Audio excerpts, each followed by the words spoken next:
Welcome, what is up? Thank you for tuning back into the Chaos Slayer. Of course, I am Chris Chaos, and this is, finally, the Raw 411.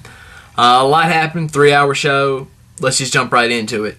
Brock Lesnar, let's not even go there. The promo and everything that Paul Heyman did with Brock, and Brock patting the referee on the shoulder and his head for whatever reason, and saying, good job. It was all perfect. And then Brock touts that he quits. I'm done. Officially done. Don't give a shit about Brock Lesnar in the WWE anymore. I don't care. The 6-man tag was good. It's just going to further those storylines. Primetime players, Kofi and Truth, Sin Cara, Cody Rhodes. I like it. Ryback, piss break. Stupid. The only thing that made this whole segment was Jinder Mahal. Yes, I actually said that. Orton and Del Rio, complete studs. And the match was really good, and the finish was fantastic. Played off perfectly from SummerSlam. And a 10. I love it. I love it. That's a 10. Brodus and Sandow was done just absolutely terribly, I thought. The way Brodus just went through the whole match without really taking any kind of heat and then getting pinned, I didn't like it. As far as trying to push Sandow, I didn't like it.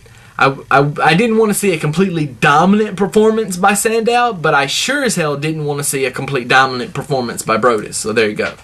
Shawn Michaels, still a hell of a delivery on a promo that really has not a whole lot to do with him.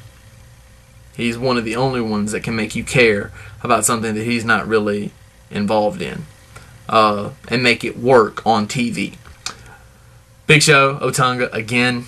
I know it's been a couple of months, but still, I'm over seeing those two guys wrestle because they wrestled so much before, and I just don't care anything about it now. Big Show played off the dominant role from SummerSlam, rolled right into Raw. It was perfect, and I did like that, though. Kane and Ryder versus DB and The Miz was pretty good. You have to pick up on all the little subtle nuances of that. If you did, perfect. If you didn't, I'll fill you in later on all of that. But it was done perfectly. The Divas Battle Royal was shit. I don't want to go there. I think Caitlyn is not ready to be where she needs to be. I think as far as TV goes, Oksana probably should have won it, but that would have been horrible, and we all know that. I would have hated it if she won it, and I don't hate that Caitlyn won it. I just don't think she's ready. She doesn't have the charisma of wrestling, and a lot of pro wrestling is about charisma, and she just doesn't exude it. I said on Sunday when I watched SmackDown before the pay-per-view, you notice how when Caitlyn came out, she was just really excited, like, I can't believe I'm actually getting to go to the ring and wrestle in front of a crowd on TV. And when Eve came out, she was all professional, all business, and she made you focus on her. Now, I will say this, Eve and Kelly both got better all around once they won the Divas title. So I'm saying, Caitlyn wins it, maybe her stock goes up a little bit higher. Who knows? I hope it does. Jericho and Miz had a great build-up for their match, considering that it was only announced last night, or it was made last night, and then going into it, the build was more for Ziggler than it was Jericho. We all knew Jericho was leaving. They had to show how much how important this really was for Ziggler to keep the Money in the Bank, because now, guaranteed title victory, whatever, almost guaranteed. The match didn't live up to the hype. The match at SummerSlam didn't live up to the hype. The match at SummerSlam was better, but whatever. And then we go into Punk demanding respect. The whole last segment was really good. Cena, you got to give him credit for showing the passion and everything about his character and his persona, which he personifies better than just about anybody on TV. And a lot of people are still going to bash Cena, and that's okay, but, as critics and whatever, we can all do that, but you got to give the man props for what he exudes. on TV and the kind of person that he really is, because what you see on TV is really him.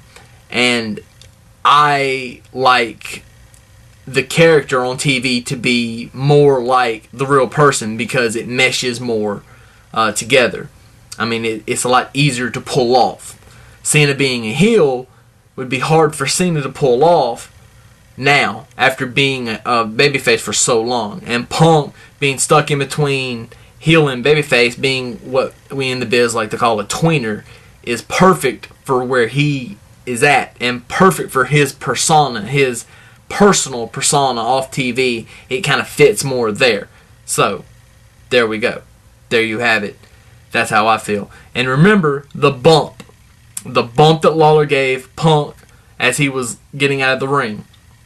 That instigated the kick, and that's what CM Punk will probably, I think, or should, focus on in his promo next week about, the lack of respect. How could Lawler bump me going out of the ring? Blah, blah, blah. He got what he deserved. Blah, blah, blah. There you have it.